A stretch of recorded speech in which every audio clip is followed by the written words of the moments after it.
lost a little bit, and maybe that's something you can't take into account, but as you've heard from Heslington, as you've heard from Councillor Waters, and one of the things that we've been talking about, and made reference, I think, through both sets of hearings, phase 2 and phase 3, was, for example, the loss of council housing, social housing, through Right to Buy. And in my ward, huge swathes, streets, with significant numbers, and I do have the house numbers, of houses are now HMOs that were once social housing. And that's been taken out of the market. And you know, the students add a great deal, and they can add a lot to the vibrancy of an area, and certainly to the economy of a city. They also come with issues. One of the issues is during vacation time. So I have streets where 50, 60, 75%, smaller streets, but streets of 30 houses, where 75% are HMOs. During the summer, it's like a ghost town. You know, you've got big swathes of the area that just have been absolutely denuded of any sort of life at all. And that's why, you know, a policy that limits the amount of HMOs were the right things to do. And Mr. Merritt, when that policy was brought in, it was the right thing. It was the right thing to do, and it certainly should be retained. Whether the thresholds are at the right level or not, as I say, that's arguable. But that horse has bolted in many respects. But when you do look at the impact of PBSA, student housing need, yes, there is a need for off-campus, but it does need to be restricted.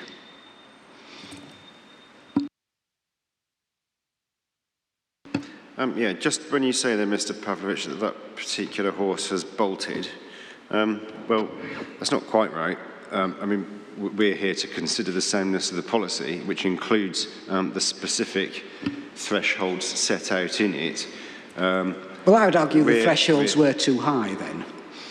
Pardon? I'd argue the thresholds were too high, effectively. Well, yeah, I was going to ask you, if you're asking us to change it, what do you think those thresholds should be? I think on a street level, a 5% street level. You see, it's funny because it doesn't actually equate to a street, as I found out when I constantly get in touch with planning about it. Street is 1,500 people. No, that's neighbourhood. 1,500 households. It's some massive geographic area. Street can mean anything the council have decided it means, but it certainly does need to be lower. And I would argue 5% at street level for those areas that haven't already reached thresholds. And to be honest, I'm struggling to think of one in my ward that hasn't. What about the neighbourhood level threshold? 15, I would have suggested.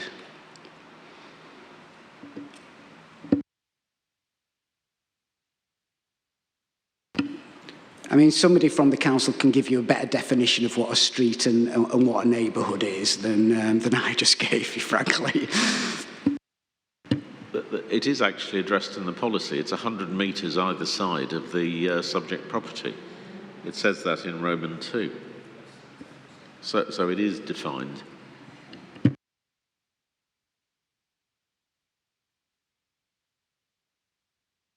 It would be useful, I think, Councillor Waters, to put the same point to you. What would you do with this policy? Because that's what we're examining. We can't mend what's gone on in the past, or we can't deal with enforcement, but we can deal with the policy. Having highlighted how poor this policy has been and how poorly applied it's been for over 10 years, I sort of took a pragmatic line with what I tried to get the rest of the elected membership of the council to support in December, and that was for a halving of the thresholds.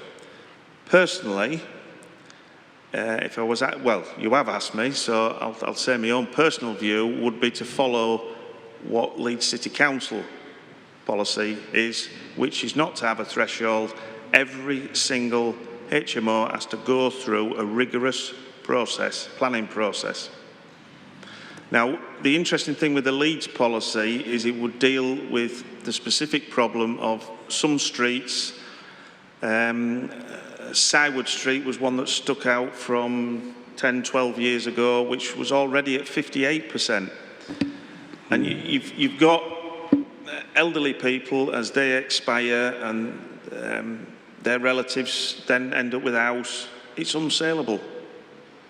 It can't be sold as a HMO. Those streets have effectively gone as residential family streets. The detailed workings of this policy do need to be looked at. I'm trying to think now, I think it was Warwick who have a policy that you can't have more than 3 HMOs in a row in a street. There needs to be a lot more detail in York's actual application of this policy, whether it's a threshold or whether every single one has to go through a planning process, because I can see the council looking at me now, but when they go through a planning process at the moment, it is simply a numbers game. If they're below the threshold the way through, there's no real consideration of the impact it will have on neighbouring residential properties. So I personally would set a threshold of 0%, so every single one goes through a rigorous planning process. So you'd have a policy that said, in effect, applications for the change of use from dwelling house to HMO will not be permitted unless, and then you'd have a list of criteria that would have to be met. And the biggest one is neighbouring amenity, and it has to be looked at in that way. Well, yeah, just on the point about amenity, that is in this policy. Yes. The question of how that is applied by the council is a matter for the council, not something we can do anything about. For us, the question is it in the policy? And well, the answer is yes. Can I just say, I'm struggling to find any HMO policy in the Leeds core strategy, which is the current local plan. And I wonder if Councillor Walters is able to explain what. I could find it and send it to you. I certainly can't dig it up now, but it's quite clearly there if you look for it. Yeah. It says in Mr. Walters' submission, it makes clear that there's no specific threshold in Leeds, just that there's an Article 4 in place. Yeah, exactly. So. Sorry, No, so apologies. That was my fault. In Mr. Walters' submission, in his appendix, it makes clear that the Leeds threshold is, well, there is no threshold, rather it's the Article 4 that's in place. Yeah, I mean, my view of the core strategy, there's an appendix which refers to the Article 4 direction. It disapplies space standards for houses from HMOs, but that's it. And I think just to reiterate the point about the interaction with the licensing regime, they are clearly two different strands of regulation, but they do interrelate quite closely in this particular case. The council's position is that the policy does as much as it can and is the right approach in planning policy terms, and the enforcement of that policy will be supported by the licensing regime, which will deal with and does deal with those amenity impacts and ensuring that properties are fit for habitation and are of a good standard. And as I said, the council is seeking to strengthen that. So it has to be seen in that context as well. Well, you have licensing and also planning enforcement powers, don't you? Yes, quite, sorry, yes. Unfortunately, the policy as it stands is just an invitation to fill surrounding areas up to the full capacity of 20%. That's how it is operating and has operated for the last 10 years. I think it's worth considering what the alternative would be if that dispersal approach that the policy deliberately seeks to try and do, if it took that away and streets were then forced to become streets predominantly of HMOs in close proximity to those university areas, you would end up with a situation that Mr. Pavlovich has just described of those student-dominated areas being completely and utterly soulless through particular parts of the year. And I think the council's position is that actually dispersal provides a much better mix, notwithstanding some of the issues and challenges around what that mix does, but on balance provides the best option for integrating different levels of different parts of society and communities together, as opposed to an alternative which would cluster and ghetto students together. And just to summarise what I'm hearing here, I think the council is saying that this policy is seeking to strike a balance between allowing HMOs whilst at the same time seeking to avoid over-concentrations, to avoid the sorts of issues that Councillor Pavlovich, Mr Garner and others have talked about, but that there are others, including Councillor Waters around the table, who are saying, well, okay, but you've got the balance wrong. I think that's pretty much where we are, isn't it? I agree, a fair summary.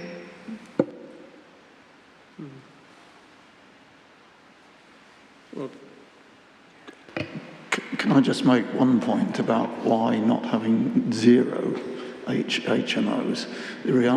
Whilst now the situation is the bulk of HMOs are students, there were also other HMOs in effect serving the local housing needs market, particularly for single workers and the rest of it. And that was another factor in the original judgments about HMOs. So it's not just students. Yeah, I think the second issue is, as Councillor Pavlovich has made, there was an assumption that because of distance would impact in terms of how far students would spread, and not just as far as Haxby. You know, if you're thinking about Acomb or some of Wharcliffe or other parts of the main urban area that are 4 or 5 miles away from the university, there would not be that degree of dispersal, that distance. Ms Hilton, your nameplate's been on in for a while, I'm sorry. Thank you. Just a quick suggestion for a refinement. I think there was a study done which showed the best way to get people to wash their hands after they'd been to the lavatory was to have somebody else washing their hands. The notices didn't work, the reminders didn't work, but peer pressure did work. And I just wondered if we could apply that to HMOs and think about maybe applying the pepper pot approach that we have with affordable housing. I know that's for a different purpose, but keep the threshold as low as we can go, but also pepper pot HMOs, make that part of the constraint that they, rather than having 3 in a row, we have maybe 3 out of 7 houses, so that in between there are long-term residents who are maybe setting the community standard a little bit higher. Thanks. I'll just make a short response. Yes, please do. I'm sure it's not only Councillor Masters who wants his lunch. The problem with that suggestion, of course, pepper potting is relevant when you're planning a new development. We're talking about existing development in most cases. I understand. I'm thinking. So I think Mr Coakley has been sitting waiting patiently to intervene. It may be because of your glasses issue that you've not spotted his nameplate. He's had it up for quite a while. I don't know if he might have a bash before lunch. Go on then, but I am Bill, thinking... I'll be brief. I was going to comment on the misconception that HMO automatically means students. That's already been covered. We don't have any objection to the principle of a threshold, but the main thrust of our concern about this policy is that it's an arbitrary threshold that's uniformly applied across the area. And it doesn't really take account of how unrealistic it is to expect that a policy can create a level of homogeneity in this respect. There will naturally be a greater demand for HMOs nearer the universities. We take issue with the assumption that the whole area is accessible in that regard, particularly in relation to my previous comment relating to the very high proportion of disabled students that we have, for example, locally. But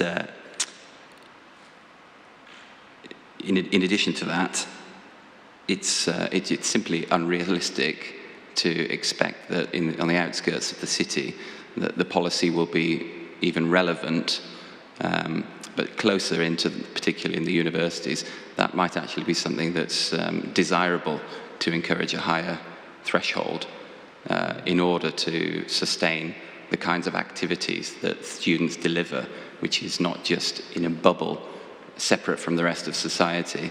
They are the nurses, the student teachers, and a whole variety of other professions that are servicing the city in many different ways.